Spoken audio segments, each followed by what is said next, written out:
Good morning সবাইকে। এর আগের ভিডিওতে আমরা দেখেছি যে ম্যানেজমেন্ট অফ সাপ্লাইজ অ্যান্ড ইকুইপমেন্টসের ক্ষেত্রে আমরা যে প্রবলেমগুলোর মুখোমুখি হই সেই প্রবলেমগুলো আমরা পড়েছি। আজ আমরা মেনটেনেন্স অফ সাপ্লাইজ অ্যান্ড ইকুইপমেন্টসের যে পয়েন্টগুলো মনে রাখতে হবে সেগুলো আমরা এক একটা পয়েন্ট ধরে ধরে পড়ব।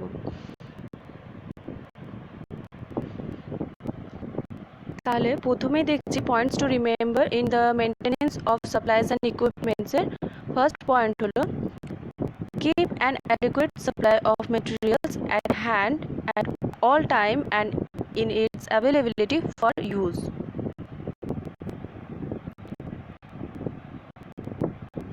আমাদের হাতে সবসময় অ্যাডিকুয়েট পরিমাণে মেটেরিয়ালস থাকলে তবেই আমরা সঠিকভাবে সব কিছু মেনটেন করতে পারবো। 2 নম্বর পয়েন্ট হলো they are to be in good working condition. অতএব সেগুলো গুড ওয়ার্কিং কন্ডিশনে থাকতে হবে, নইলে আমরা ট্রিটমেন্ট সঠিকভাবে করতে পারবো না, কিংবা যখন ট্রিটমেন্ট করতে যাব তখন দেখব যদি দেখি যে সেগুলো গুড ওয়ার্কিং কন্ডিশনে নেই তবে সেক্ষেত্রে আমাদের ট্রিটমেন্টে অসুবিধা হবে। Number 3, keep all the articles ready for use, keep the sterile articles as clean as and in order. অর্থাৎ আমাদের আর্টিকেলগুলো এমনভাবে রাখতে হবে যাতে আমরা তারপরে তখনই ইউজ করতে পারি, এবং স্টেরাইল আর্টিকেলগুলো ক্লিন করে রাখতে হবে এবং পরপর সাজিয়ে রাখতে হবে যেটার পর যেরকম দরকার হবে। এরপর আমরা 4 নম্বর পয়েন্টে আসব। Articles should be easily available and as near as possible to the place where it will be used. অর্থাৎ আর্টিকেলগুলো এমনভাবে রাখতে হবে যাতে সেগুলো ইজিলি অ্যাভেলেবল হয় এবং সেটা যে জায়গায় ইউজ হবে সেই জায়গার কাছাকাছি রাখতে হবে। 5 নম্বর পয়েন্ট হলো to minimize obsolescence and to ensure that previously purchased items are consumed before recently acquired items follow first in first out rule. অর্থাৎ আগের জিনিস আগে ইউজ করতে হবে। যে আর্টিকেলগুলো কিংবা ইনস্ট্রুমেন্টগুলো কিংবা ইকুইপমেন্টগুলো প্রথমে আমাদের কাছে আসছে সেগুলো আগে ইউজ হবে এবং তারপরের জিনিসগুলো ইউজ হবে। First in first out means যেটা আগে আসবে সেটা আগে ইউজ হবে।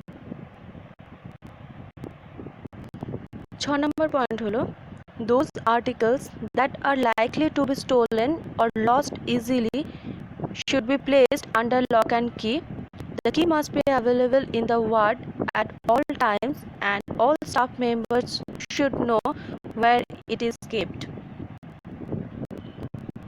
অর্থাৎ যে আর্টিকেলগুলো চুরি হওয়ার সম্ভাবনা থাকে কিংবা হারিয়ে যাওয়ার সম্ভাবনা থাকে সেই সমস্ত আর্টিকেলগুলোকে লক অ্যান্ড কির মধ্যে রাখতে হবে এবং সেই চাবিটি যেন ওয়ার্ডের সবসময় থাকে এবং প্রত্যেকটি স্টাফ মেম্বার যেন জানে যে সেই চাবিটা কোন জায়গায় রাখা আছে, অর্থাৎ ওয়ার্ডের কোন স্পেসিফিক জায়গায় সেই চাবিটিকে রাখা আছে।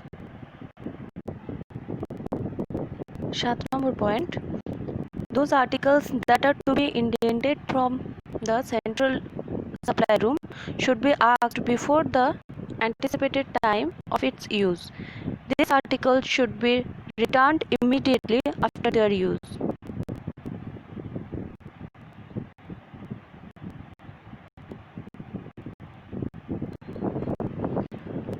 অর্থাৎ আর্টিকেলগুলো যদি সেন্ট্রাল সাপ্লাই রুম থেকে ইন্ডেন্ট করার দরকার হয় তাহলে সেগুলো যে সময় ইউজ হবে তার আগেই ওয়ার্ডে এনে রাখতে হবে সেন্ট্রাল সাপ্লাই রুম থেকে, এবং ঠিক ইউজ হওয়ার পরেই সেখানে সঠিক জায়গায় ফেরত দিয়ে আসতে হবে।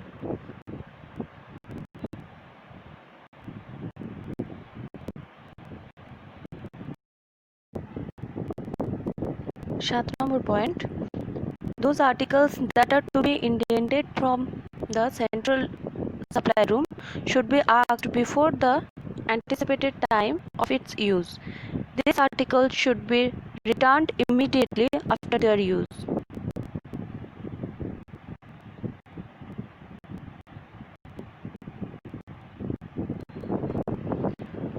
অর্থাৎ আর্টিকেলগুলো যদি সেন্ট্রাল সাপ্লাই রুম থেকে ইনটেন্ড করার দরকার হয়, তাহলে সেগুলো যে সময় ইউজ হবে তার আগেই ওয়ার্ডে এনে রাখতে হবে সেন্ট্রাল সাপ্লাই রুম থেকে, এবং ঠিক ইউজ হওয়ার পরে পরেই সেখানে মানে সঠিক জায়গায় ফেরত দিয়ে আসতে হবে। 8 নম্বর পয়েন্ট হলো delegate someone with the responsibility for handling supplies and the equipments. The nurse who is delegated with the responsibilities for handling the supplies and equipments should intend for adequate supplies. She should see that these articles are kept in order, periodic counts daily and weekly are done, and report breakage and theft of these articles which causes a deficiency in the ward. অর্থাৎ specific কোনো nursing পার্সোনালকে supplies এবং equipments হ্যান্ডলিংয়ের জন্য responsibility দেওয়া হবে, এবং যে nurse এই রেসপন্সিবিলিটিতে থাকবে তাকে সঠিক পরিমাণে ইনটেন্ড করতে হবে সাপ্লাইজ অ্যান্ড ইকুইপমেন্টস, এবং তার সাথে তাকে সেগুলোকে পরপর সাজিয়ে রাখতে হবে, এবং ডেইলি এবং সপ্তাহে একদিন করে তাকে কাউন্ট করতে হবে সেই ইনটেন্টগুলো ঠিক আছে কিনা, অ্যাডিকুয়েট পরিমাণে আছে কিনা সেগুলো দেখতে হবে, এবং যদি সেখানে কোনো ব্রেকেজ থাকে কিংবা কোনো আর্টিকেল পাওয়া যাচ্ছে না এরকম হয় তাহলে সেগুলো তাকে রিপোর্ট করতে হবে, যাতে পরে যদি কখনো কোনো ইম্পর্টেন্ট জিনিস দরকার হয় কিংবা কোনো আর্টিকেলস কিংবা সাপ্লাইজ দরকার হচ্ছে তখন যেন না পাওয়া যাচ্ছে এরকম না হয়।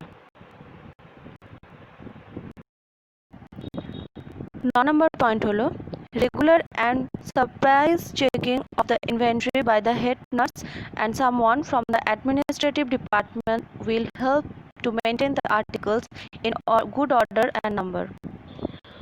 অর্থাৎ দেখা গেছে যে অ্যাডমিনিস্ট্রেটিভ ডিপার্টমেন্ট থেকে কিংবা হেড নার্স যদি রেগুলার ইনভেন্টরি চেক আপ করেন কিংবা হঠাৎ করে কখনো কখনো ইনভেন্টরি চেক আপ করেন তাহলে আর্টিকেলগুলো ভালোভাবে মেনটেন করা হয় এবং সেগুলো সঠিক পরিমাণে পাওয়া যায়। 10 নম্বর পয়েন্ট হলো educate the personal in the economic use of materials. অর্থাৎ সবাইকে এটা ভালো করে বোঝাতে হবে যে মেটেরিয়ালগুলো যাতে কোনো রকমভাবে কোনো কিছু নষ্ট না হয়ে সঠিকভাবে কীরকমভাবে ইউজ করা যায়। 11 নম্বর পয়েন্ট হলো as far as possible avoid using the substitute.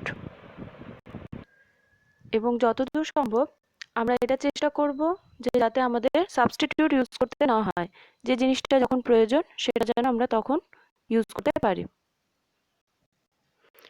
12 number point হলো use the articles in the proper way in which it is design to use.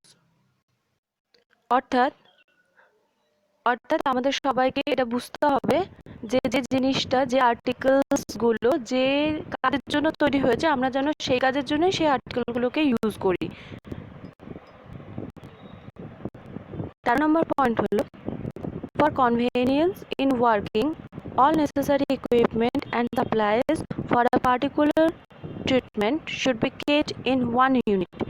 Example, a hot water bag, its cover, thermometer and a pitcher for filling the bag should be in one room near the source of water supply.